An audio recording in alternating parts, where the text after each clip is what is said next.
देवर और भाभी का रिश्ता भारतीय संस्कृति में बेहद खास होता है। ये रिश्ता हंसी मजाक, अपनापन और आपसी समझ पर आधारित होता है। आइए इस रिश्ते पर आधारित एक छोटी सी कहानी देखते हैं। कहानी का शीर्षक, देवर भाभी का प्यार भरा रिश्ता। एक छोटे से गांव में एक परिवार रहता था। उस परिवार में राधा भाभी थी, जिनकी शादी को कुछ ही समय हुआ था। उनके देवर का नाम अमित था, जो घर में सबसे छोटा था। अमित और राधा की उम्र में ज्यादा अंतर नहीं था, इसलिए दोनों में बहुत अच्छी दोस्ती थी। अमित रोज किसी न किसी बात पर अपनी भाभी को तंग करता रहता था।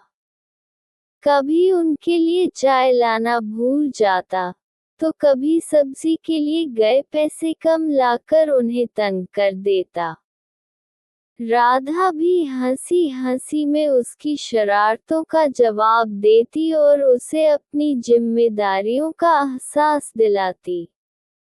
एक बार गांव में एक बड़ा उत्सव हो रहा था। राधा ने खूब मेहनत से पूरे घर को सजाया और अमित के साथ मिलकर सभी तैयारियां की। लेकिन उसी दिन अचानक राधा की तबीयत बिगड़ गई, जिससे वह उत्सव में शामिल नहीं हो पाई।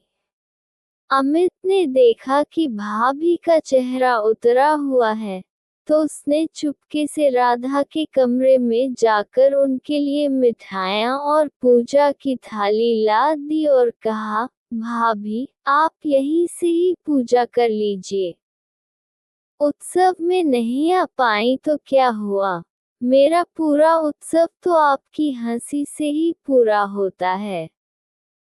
राधा की आंखें भर आईं और उसने महसूस किया कि उसके देवर में सच्चा अपनापन और प्रेम है।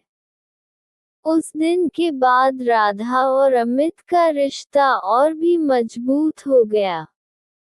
अब अमित ने उनकी छोटी छोटी बातों का भी ध्यान रखना शुरू कर दिया।